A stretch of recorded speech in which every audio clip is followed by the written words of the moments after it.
The Ash, Lutzi and Susie O'Neill podcast. What to watch, part 2 of a D23 special. Mitch here, as always, and once again joined by Lachie. Would you say what to watch? You know what I mean? I like the Too Fast, Too Furious type angle. Yeah, I like it. It's the second. It's part 2 of the D23 special. Well, on top of that, right at the top, I will say 2 things that I know are, well, 3 things out to watch this week. One at the cinemas, which came out yesterday, Alien Romulus, which I am so keen to see. I just haven't gotten there yet, but the latest in the Alien franchise, directed by Fede Alvarez, who's got a whole bunch of horror to the Evil Dead remake. Don't Breathe, maybe my favourite of his. I absolutely love that, and he had a crack at the Alien franchise, and that's out, getting rave reviews, all that sort of stuff. On streaming, there's one called The Union, which hits Netflix today. Ooh, okay. Mark Wahlberg, our boy, something down the road. There you go. A new movie with Halle Berry. And Surprised he didn't come into the studio and do some press. I actually didn't even know this movie was coming out until I was midway through watching the Today Show, during the show today in the corner. If anything, he probably should have been doing press for the movie. I would have thought so. It'd take a little bit of time out. But I think Halle Berry, it's like 2 former high school sweethearts and then haven't seen each other for 20 years. Halle Berry comes along. She's like some kind of, spy, secret agent of some sorts, and just brings in Mark, everyday man, to help her in some espionage mission. So there you go. There was that one out a couple of years ago, Central Intelligence, where it was The Rock and Kevin Hart. Similar, I think there's about 5 different movies over the last 10 years that have had the similar premise, but it doesn't really matter. And then one called Jackpot on Amazon Prime with Awkwafina and John Cena. Okay, not to double down. You might have covered this already. The Instigators, Matt Damon. Yep, come out last week. I wish Lutzi would have spoken about it on the show this week because he watched it, I think, on Wednesday night. He was talking about it. He said it was pretty good. I haven't got there yet. I'm going to try and get to that over the weekend. Because I had the same ambition as you to watch it over the weekend, and Monday night rolled around, and I said to my wife, I said, hey, wouldn't it be really nice tonight if we watched a movie together? This is a really great one. The Instigators on Apple TV. And she looked at me and she was like, oh, I've already watched it. Oh, she did. It came out on Friday. I know. Why did she find time? I think whilst doing some meal prep, she was doing some meal prep the other day, and I think she put it on. Properly. I'm I know. Sorry, you can't. Yeah. So really, yeah. Make sure if you're listening to this podcast and you're listening to Mitch give advice as to what you should watch, make sure if you've got a partner, a loved one that you'd like to watch it with, or who might at least think that they might enjoy watching it with you. Yeah. Maybe just ask. And also, is there a term out there for, if that's a thing that you and your partner like to do together, which is watch movies together, watch a certain TV show together, if they go ahead and watch, the season finale of Game of Thrones without you, or go and watch a new movie without you, it's not cheating in the it is. historical sense, but there's got to be like a subgenre of cheating. Yeah. I just want to know if someone out there has got a designated nickname for it. There probably I would love is. to get behind. So, I don't know, DM me somehow. Yeah. Mitch_Lewis on a vast amount of social medias. I just want to know. I'd like to be able to use it. It's entertainment cheating. Yeah, at the very least, that's what we can call it. Yeah, entertainment cheating. So those 3 and the Instigators from last week are available to watch in the cinemas and at home. But we were talking D23 in our last What to Watch episode because Disney have their own massive convention every year to talk about what's coming up in their slate, some announcements. Comic-Con had only happened a couple of 11 days earlier, so they come out with their really big guns. Robert Downey Jr. coming back to Marvel and things. We covered off on some Pixar the other day. A lot of other Disney live action stuff. We didn't even touch on, say, like Mufasa, the Lion King prequel, which I'm a bit... Like I said, I think I love The Lion King. It's my favorite animated movie of all time. I just don't know that I give a shit about the prequel that never was, but we do have. I'm not convinced either. The premise, it feels like they have made it up. Yeah, and maybe in the same... The fact that he's adopted by... Yes. So maybe in the same way we spoke about it at length the other day, watched Lightyear and went, well, okay, this is apparently the movie that Andy watched that made him want to buy the toy, but it's not really... Whatever. Yeah. That's not the Lightyear character. I'm like, Mufasa, I felt like he was the descendant of a long line of kings. That's so when he spoke about the kings that are now the stars, and he talks about going to other realms, essentially, to discuss with his ancestors and stuff. He's the next in a long line of kings. And this movie goes, well, at least in the live-action series, he was adopted. He come from somewhere else. Scar is the actual king. But obviously something must happen toward, well, not even called Scar, whatever his actual name is, because there's no way they named him Scar and he just happened to be born and then he pops out and has an accident when he's 3. And it's like, holy shit, the kid we named Scar got a scar. Like, what are the chances? Yeah. So that he was the king. It's and the way that they explain all of this, and maybe this ties in the fairly trailer. well. Well, I guess on the outset. and maybe this ties in with the Marvel. There's just different cinematic universes, and so the live-action cinematic universe tells a different story to the animated cinematic universe. Yes, that can surely be the only way to explain it, and that is okay. I'm fine with that. I don't have to like the story, and I don't think that I will.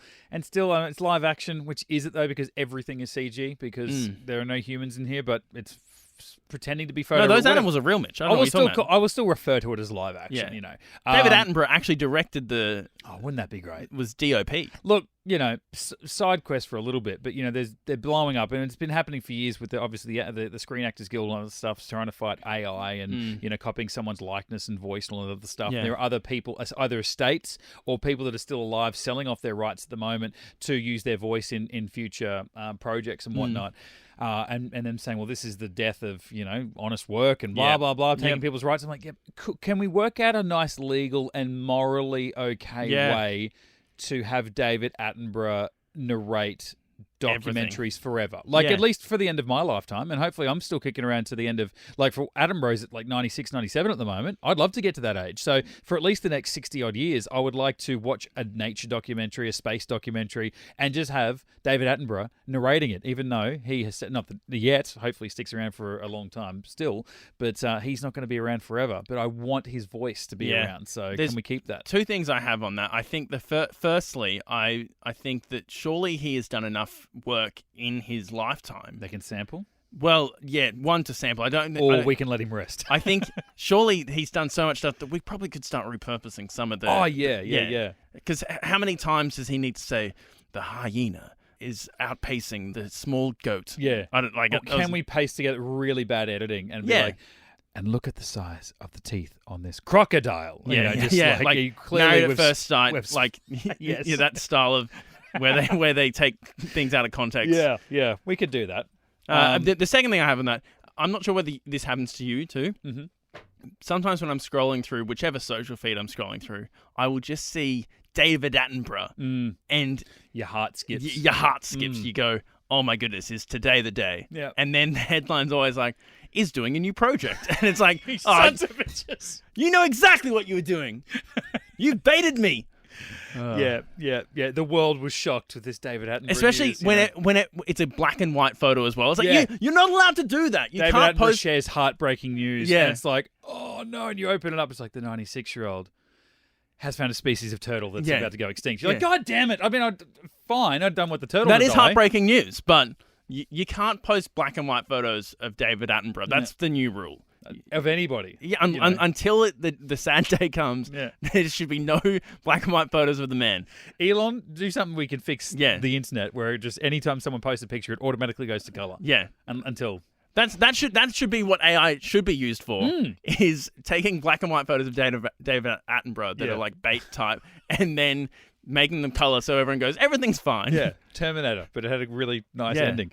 Anyway, D23. Yeah, D23. Now we got through all the fun stuff, the kid stuff. I mean, some could say this is still kid stuff, but it's adult kid stuff. And less Lachie stuff, more Mitch stuff this time around. Last episode was really my niche. Yeah. This is not my niche. No, and that's fine. So I will just be the voice of the everyman or every woman. Please ask questions, because I don't know what to mention. If I'm just having a one-sided conversation, I don't really know what to talk about. Okay, so there's obviously. I think I should clarify my I guess my expertise in the area. Have not watched a single Star Wars film. When you say that, you've got to say I've never watched a single Star War. Like no, because then it makes you sound like even more of me. You know, like, yeah, okay. Because it's the correct English. Wars. The correct English is, of course, I've never seen a Star Wars film. Yeah. But if you go, I've never seen a Star War, you're like, it just like it irritates people because that have seen it and that live and die by that stuff. I know the difference between Spock and Vader. Like those are two separate. Good start. Yeah, those are two separate. Yeah. But D23. Should we start with Star Wars? You want to go Star Wars? Star Wars? Let's go. What's happening in the world of Star Wars? So,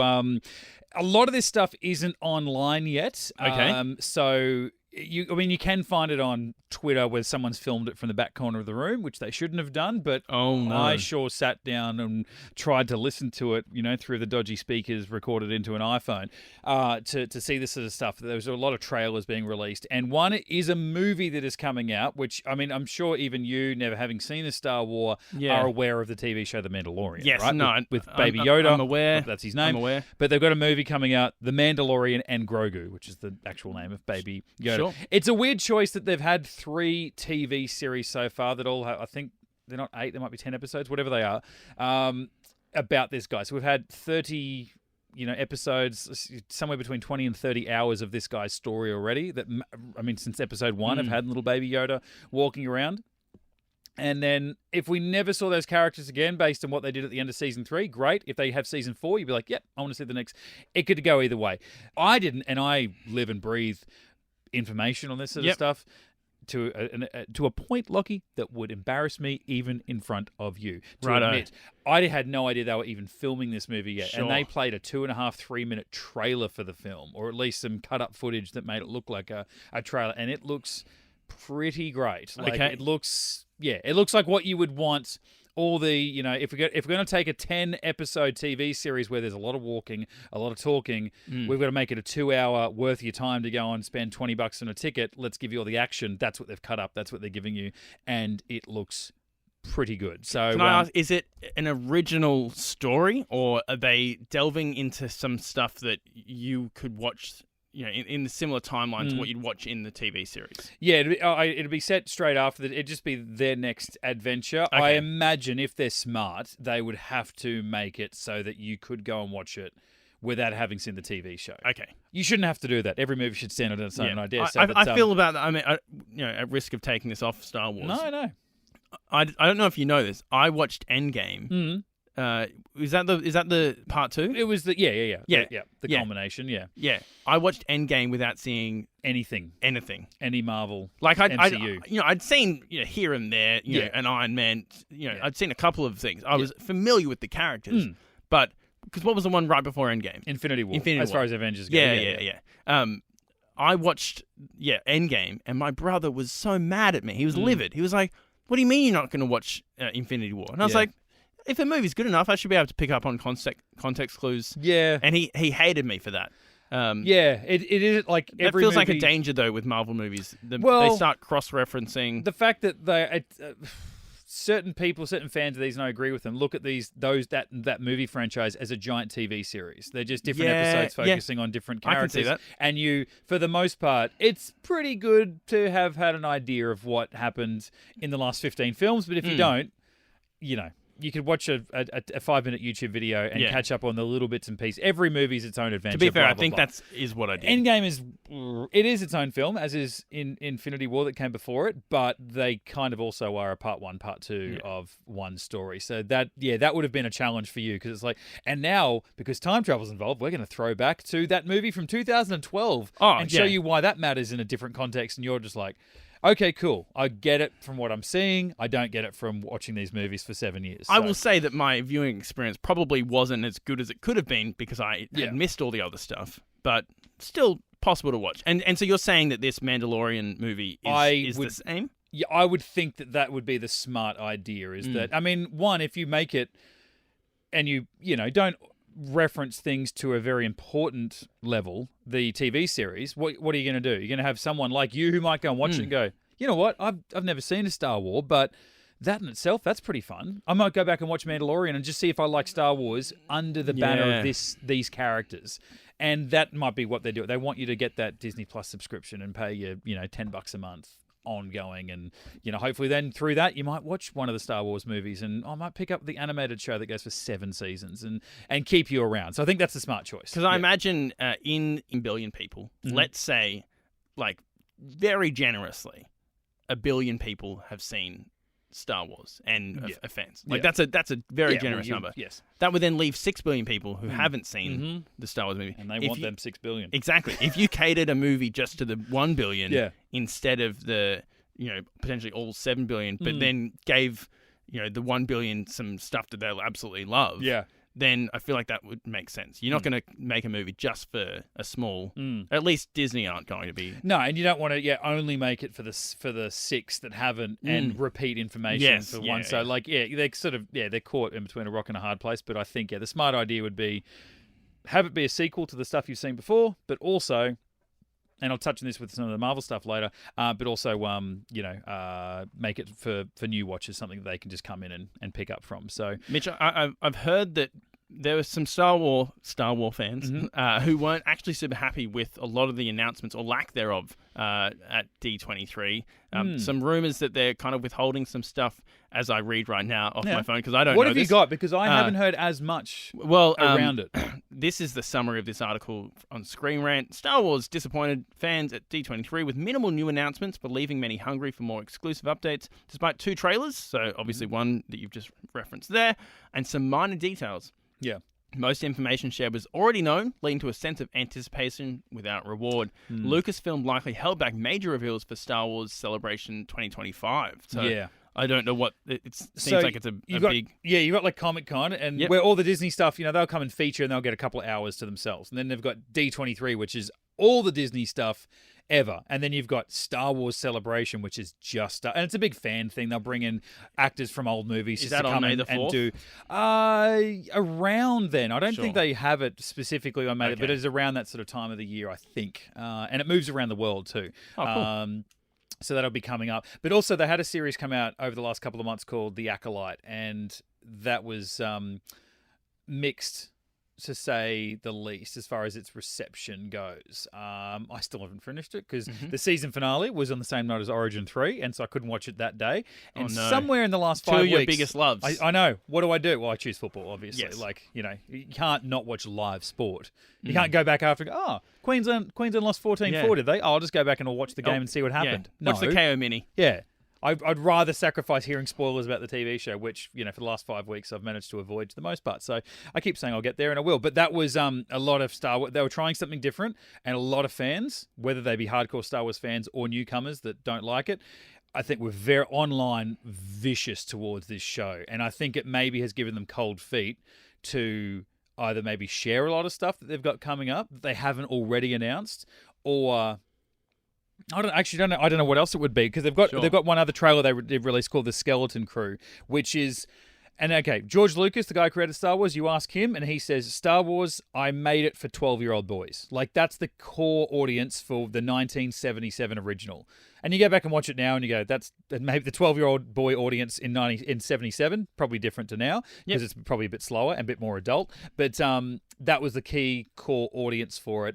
And, as the movies went on, the people that got angry with them are the 12-year-olds from 1977 that are now 42 and going, this shit. It's like, no. It's just still for 12-year-olds, and you want it to be something different.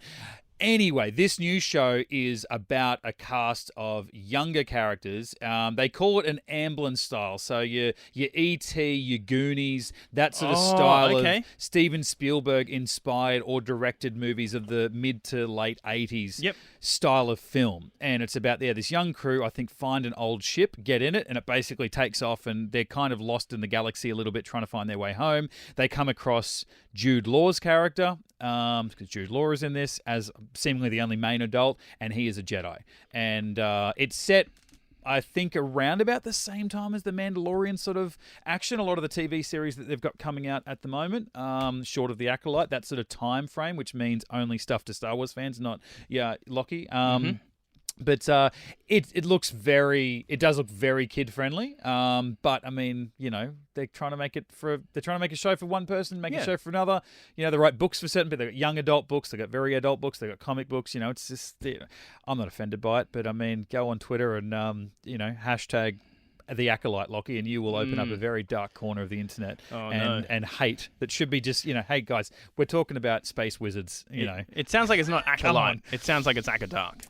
A little bit, mate. They've done their best to make it suck to be a fan for the last 12 months or so. I also saw Lego Star Wars. Yeah, now it's almost like a what if type with Marvel have done, but let's sliding doors effect. What if this happened? And so it's almost through the style of the Lego movies, which came out over the last 10, which were great, where it's something's been broken, like all the toys have been pulled apart, and then someone just mashed them all back together. But all of a sudden, what? Luke Skywalker's a bad guy, or different characters belong in different spaces and things, and so it's this one key character is out there. He knows the real Star Wars, and he's out to rebuild the galaxy. That's what it's called, Star Wars Rebuild the Galaxy. And it looked a bit of fun. I had a mate of mine who we do a lot of Star Wars, like my separate podcast and stuff together. Go on, Love this stuff. Plug that one. Let's get into geek. I've get into geek. Under the Get Into Geek, so it's a little subsidiary. It's all under the umbrella. We talk about this stuff and defended the Acolyte for the last couple of months, and he just forwarded on the trailer and just said, skip, like very 39, nearly 40-year-old Star Wars fan anger. Sure. And I'm like, mate, it's Lego. Like, it's not even part of the official mythology. It's not like this is supposed to be considered canon of the universe. It looks like a bit of fun. Let's chill the hell out. It's Lego. And then they've got Andor, which was a TV series based off a movie they made in 2016. Mm-hmm. They had Series 1 come out a couple of years ago. Again, very divisive because it doesn't feature lightsabers or space wizards or much of it. It was very much about the imperial side of, like, what if we have this authoritarian. My God, I'm stumbling. That's all right. My God, what happens when we get that kind of a dictatorship and that kind of regime ruling over the galaxy? What happens to the little people and the rebellion that Luke Skywalker's a part of? When it was all shiny, let's go around the galaxy and let's save it with a princess. The first movie's based on. This is like, well, what about the first 10 years where there's wars going on? There are people being executed because they don't fall in line with this imperial rule. There are wars in Star Wars. Exactly. That's what this show. The director came out and said, this is putting the war in Star Wars. Well, that was the film. This is putting the war in Star Wars. And this is an offshoot to that film, a prequel in the lead up to that film, which is a prequel to the 77. But because it was not fantastical in the nature of getting around with all of these space wizards and stuff and not a lot of laser fights and things, people were getting really pissed off. Other side of the fandom going, this is the greatest Star Wars content ever because it's an actual show. Okay. It might be something that I could put forward in front of you and go, aside from the odd alien that pops up and the fact that they're traveling intergalactically, watch it as far as, like, well, what happens when the little people stand up to a dictatorship and a regime that is trying to rule under an iron foot type thing. And maybe that would be your entry point. But then, you go and watch something else and it's like, this fantasy shit's not for me. So it's coming out next year. I think they showed some footage, but I haven't even seen that pop up online either. So, I can understand why people get a little bit pissed, but I think the Acolyte stuff has scared them over the last couple of months. It's like, well, we don't even want to come out and go, hey, we've got a new movie starring a female character. Woke! Woke! No. They're getting a lot of that at the moment. Yep. So, I think they're staying quiet. It's like, hey, Marvel, you like Deadpool and Wolverine? Guess what Marvel are doing? We've got heaps more of that. So. I'm learning lots about, because, as I said, I have shown very little interest in Star Wars and a lot of that kind of fantasy genre. I'm learning lots about the people who enjoy it. And I guess their passions. And in the same way, I'm passionate about the media that I watch, and I want there to be consistency. Or even sport and things. We're all passionate about something, but it's what you... I mean, come on, guys. It's a little bit intimidating, though. You don't have to live and breathe it. Go outside and touch grass a little bit. Like, understand that, between you and your three mates that live and die, this might seem like the biggest deal in the world. It's like, no. Go out and make other friends that are interested in other things. And you know what? You can actually just not recognize a movie as a part of... Like, if you watch a movie and you go, I didn't like that. That was not good. I'm sorry, Lachlan. Are you making a lot of sense right now? Like, No. if you don't like something, you could just ignore it? Pretend it doesn't exist. And not pretend like it's part of the very fabric of society and you need to change things? Yeah. I mean, I will watch Wow. I will watch Toy Story 5, but if it's terrible, I will continue to recognize the trilogy, the original trilogy, as the only Toy Story movies to exist. You're not going to go and pick it out the front of Pixar and call for Bob Iger's head for some reason. There's already enough going on at Disney at the moment. They got their own with lawsuits to they got deal their own with. problems going on. Yeah. Mitch, I do have a question. Yes. When I was younger, I want to pivot quickly to Marvel because we have been talking now for at least 20 minutes. Okay. Unless there's anything else Star Wars you want to mention. No. I was moving on to Marvel too. I'm just starting to feel like I'm starting to feel like I'm talking on my own podcast. Sure. And I'm really nerding out here because in the 16 years I've been working at Nova, Yeah. the guys like to have a lot of fun that I can talk about this stuff for a long time, and I'm very in depth. And even though I'm saying the fandom is crazy, and I'm not like that, I'm starting to prove that I am.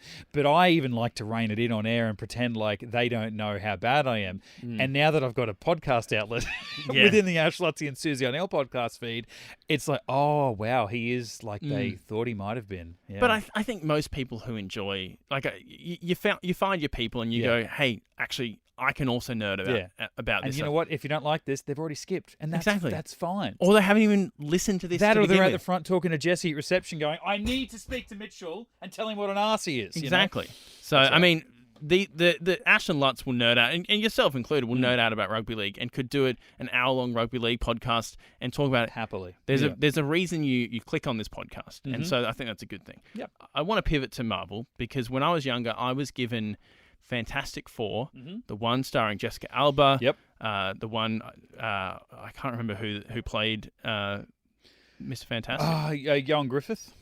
Yeah. Yep. Also starring Chris Evans. Yep. And whoever played the Thing, Michael Chiklis. Yeah. Yep. And Julian McMahon, the Aussie, playing the bad guy, Dr. Doom. And that was my first foray into superhero movies. Yeah, outside of I guess Incredibles. Yes. But my first foray into Incredibles being the Pixar version of Fantastic Four and did it much better. Yes. Yeah. That was my first foray, and I enjoyed that movie because I didn't know any better. Yeah. And then the Silver Surfer came out, and I saw that, and I also enjoyed that because once again I didn't know any better. Neither did I. Those characters, yeah. Now I've grown up, and I'm seeing people slate those movies, and then there's a new lot of I guess Fantastic And we had another Four. one about 10 years ago that almost nobody talks about. Well, no one talks about that one. And then more recently, there's a new movie coming out. I think Pedro Pascal is in that one. But then also within the Marvel Cinematic Universe, we've had John Krasinski play. Yes.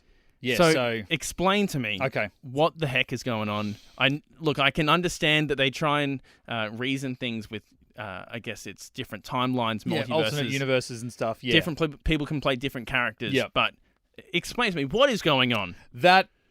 You're exactly right with the John Krasinski thing because Fox had the rights to those characters. You had the Alba films in 05 and 07. They made it again in 2015. They end up losing the rights to it. Or Fox gets bought by Disney, should I say. So they get the rights back to these characters. And it's like, okay, well, wait until Marvel are going to make their first family here. We're going to get these very, very key characters. Mr. Fantastic. Who are we going to get? And a fan pick for a long time was John Krasinski. Yes. And I love John Krasinski so much. He's so great. I'll watch him in anything. And I'm like, yeah, cool. If you like him. People thought he was a bad choice. People thought he was a good choice. I don't care. Whatever. You put him in, I'm going to watch it. You don't put him in, who cares? But then you had the last Doctor Strange film in 2022, I want to say. And it was called Into the Multiverse of Madness. So he's ducking between alternate realities, blah, blah, blah, blah, blah. They pop up into one. And Mr. Fantastic pops up, and it's John Krasinski, and everyone loses their mind because it's like, oh, it's the guy that we either wanted or didn't want. He's confirmed that he's going to be that character, even though it wasn't in our quote unquote our world where Robert Downey Jr.'s Iron Man exists with Tom Holland Spider-Man, blah blah blah. And it was, is he going to play that ongoing, or are they going to go, well, that's a multiverse version of that character, but when we get ours, it's going to be someone different. We didn't know. Krasinski, Emily Blunt had to comment on it and go, what's your husband? She goes, oh, maybe he will. I don't know. They're playing coy. And then all of a sudden they come out and they go, oh, no, it's going to be Pedro Pascal.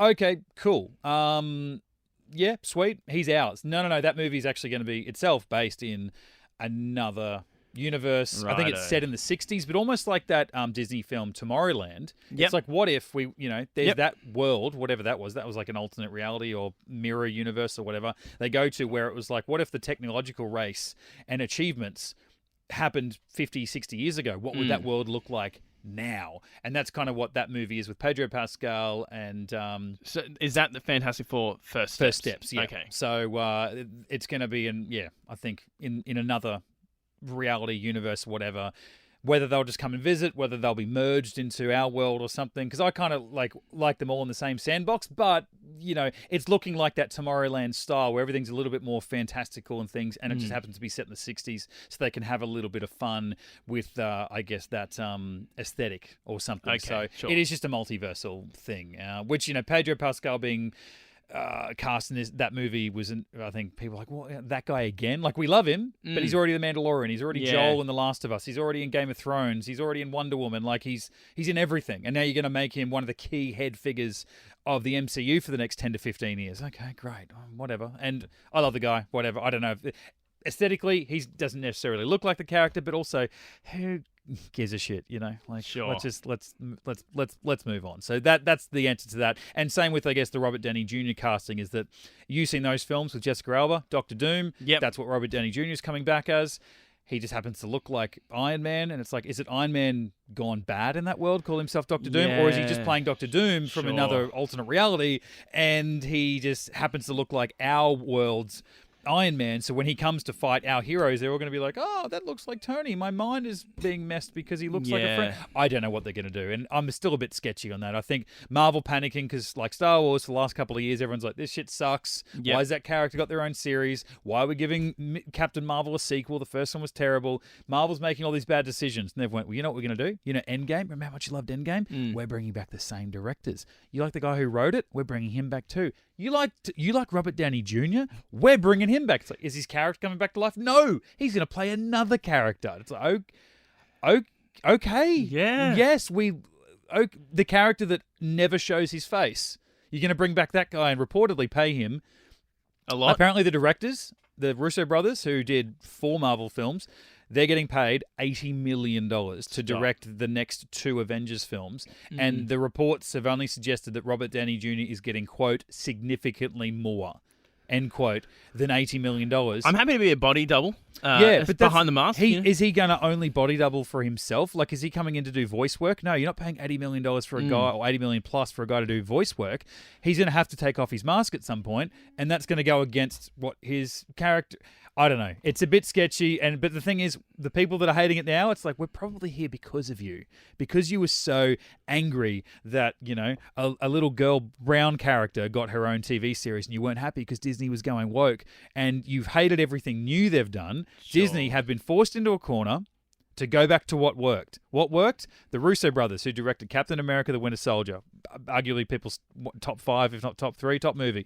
Captain America, Civil War, everyone loves that as well. Avengers Infinity War and Avengers Endgame. It's like, bring back those guys that absolutely batted 1,000 for us, and let's get the actor who started us all on this trip in 2008, and that, if you ask the fans, since his character died, spoiler alert, the franchise has been on a downward spiral. Let's bring him back. And it's like, well, if you don't like it, think about why we got here. Rather than just sort of sit back and let it breathe and watch what happens.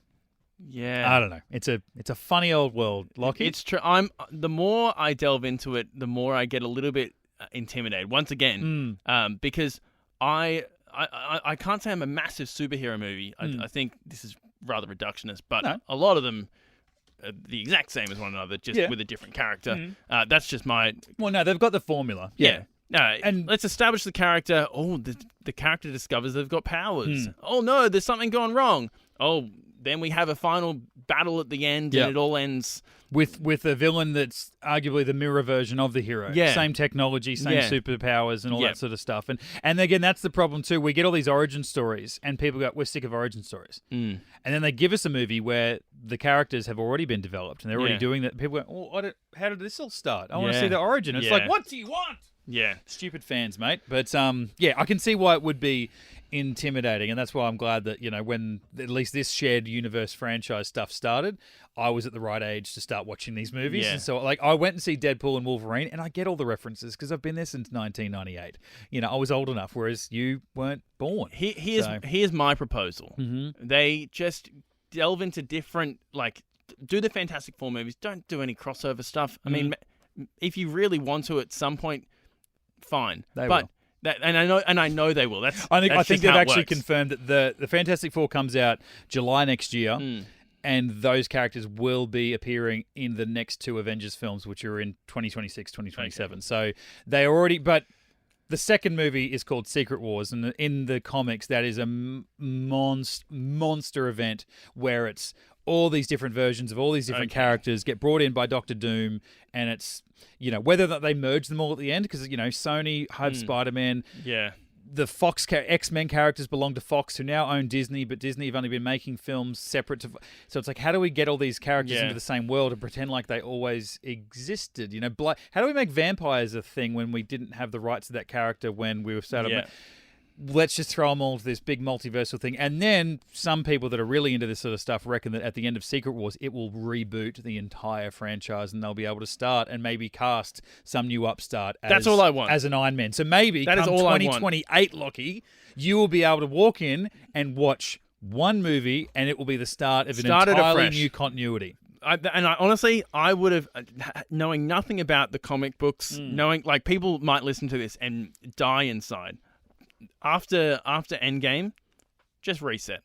Just reset. Maybe do like a post Endgame movie to be like, oh, this is what life is like now. Yeah, it's okay to reset and start again. Start with new characters. It might or new actors. It might be different. You might write different storylines. Generically, it's going to be the same because it's based on comic books. It's okay to start again. Yeah. The problem was, like, they kind of did. Like, it was continuity-wise, it was continuing on from Endgame and the fallout from that. But they gave a show to this character. They gave a show to this other character. And people were like, no. I wanted more Iron Man stuff. And that's the other thing. When you start doing shows, I personally go, well, are we recognizing the show? Are we recognizing both the show and this is why I can't get into Star Wars, or I found it hard to get into Star Wars, because it's like, well, how much of this should I be consuming? Yeah. Do I need to consume this all? Am I only consuming parts of this? The way I like to look at it is Marvel and Star Wars alike, because they're going to make more money from a movie. You know, Deadpool's in cinemas. Yeah. For 2 weeks, it makes $1 billion. You know, it'll go on to make $1.5 billion by the end of its run, maybe more. They're going to make that in a month, and it's like, okay, great. Or we could put out a TV show, and maybe we'll get a couple of new subscribers paying $9 a month to like get us that money eventually. As long as you check the T's and C's, I will say. Yeah. Oh, that's another thing. And the way that I look at it, though, is that movies are the top line, most important stuff. Then you've got the TV. Like, the TV shows love referencing the movies. Yeah. Oh, my God. The movie's our big brother. I'm always hanging out with him. Yeah. I love my big brother. I'm always... If you want more from this world, sure. Yeah. Big brother forgets that they even have siblings. Little brothers. They're like Star Wars, right? There's the movies, TV shows, animated TV shows, books, and comics. Everything that happens in all of that stuff is canon, so it's a part of the official mythology. See, I don't mind that, because at least then... See, but does that not put more pressure on... No, because at least I know that it's one, and this maybe speaks more to my personality, but at least I then know that I can choose to engage with something, and it's not a slightly different storyline or something that's slightly different. I know that I can engage with it and go, oh, yep, this is referencing this thing, and it's all in a part of the same story. Okay, good. Okay, well, and Star Wars is good like that. The only problem is they put out, I read a book on a certain character. There was a show last year, Ahsoka in Star Wars, right? They had her own book come out. She's a character from the old cartoons. They had a book about her character. I read that book 5 years ago. They then come out with an animated, short, basically, by the creator of the character from 15 years ago. And it kind of retcons the book. It could be seen as a sequel, and I have thoughts about why it could be a sequel. But it basically retcons or uses the ideas from the book and just adapts it a different way. And it's like, the tier, though, is you've got comics and the books. Yep. If the TV says something different, well, then the books don't really matter. And if movies say something different than TV, it's like, but we're the King Supremo. So it's all part of the one mythology, but it's not like the author of the book everyone's on the same page to the screenwriter of the film going, hey, make sure you listen to my ideas. They don't give a shit. They're making the biggest thing. Sure. They don't, they have got a story group. They've got one guy that's leading all this sort of stuff and making sure that everyone's talking to each other. That's a lot of power and pressure. It is a lot of work. And he's, copping a lot of slack for it because he's not the guy that created it, even though people started to hate Star Wars 20 years ago because the guy who created it ran it into the ground. Until now, where everyone goes, in hindsight, maybe not. And that's, again, we're just big nerds. We need to push on with it. And anyway. So that's a fantastic summary of Fantastic Four. Yeah. Sorry. Yeah. We pushed it real quick then with the stuff. Agatha, which is the next TV series coming out, which itself is a weird spin-off that nobody asked for about the villain character from WandaVision, which is their first TV show that they come out with back at the start of 2021. Yep. We didn't need it, but I think they made it, spent all the money on it, and it's like, we've got to release this. We can't just write it off as a tax thing like some movie companies do with big films. We're just going to release it, otherwise it's an absolute waste of money. That's coming out late September, I want to say, is the release of that. They had a new trailer, or new footage, should I say, for the next Captain America film, which itself, you could look as a sequel from Endgame. At the end of Endgame, you get Sam Wilson, Captain America's best friend. Captain America goes, here's my shield, bro. You're the new Captain America. Yeah. You could watch this film and go, oh, this is his next adventure. Or you could watch the 6-episode TV series where he struggled with that idea. He actually gave the shield back to the government. The government created their own super Captain America and went, hey, you're now the face of this. He went out and did some bad shit.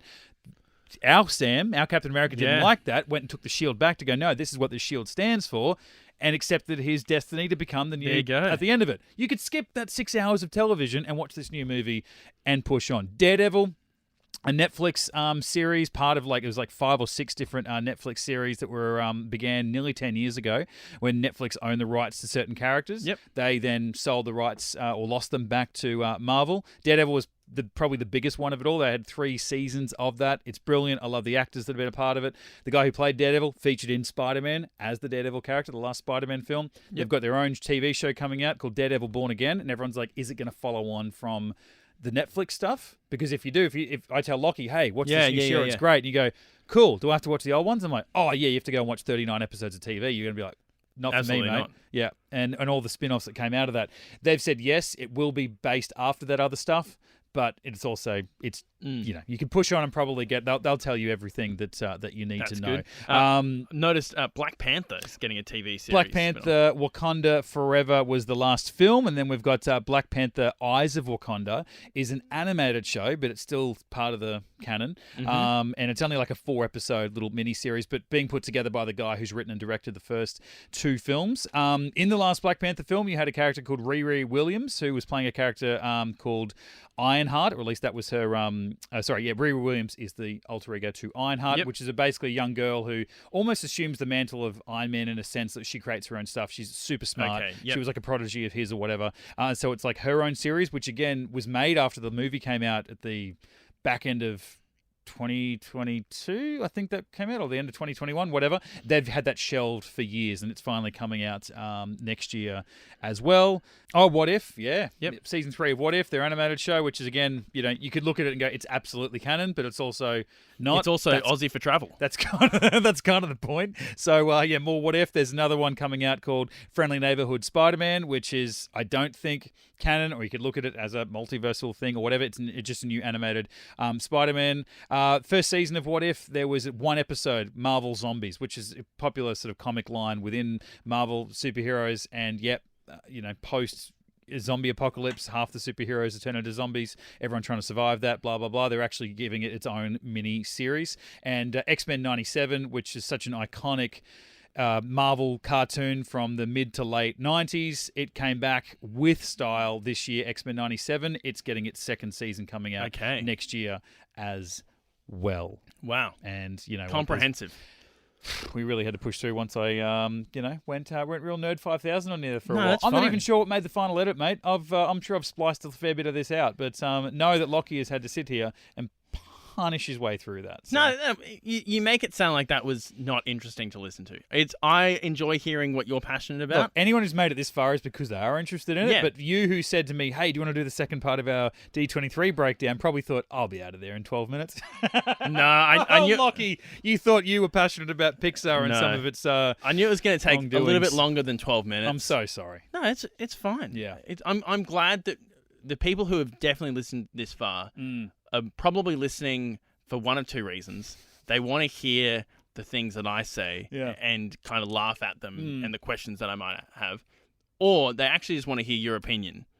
Oh, God. There's more succinct ways than what I just rambled on about for the last half an hour plus. So. But if you were a fan of some of these franchises, you go, well, I want to hear... It's this... I'll take this totally elsewhere.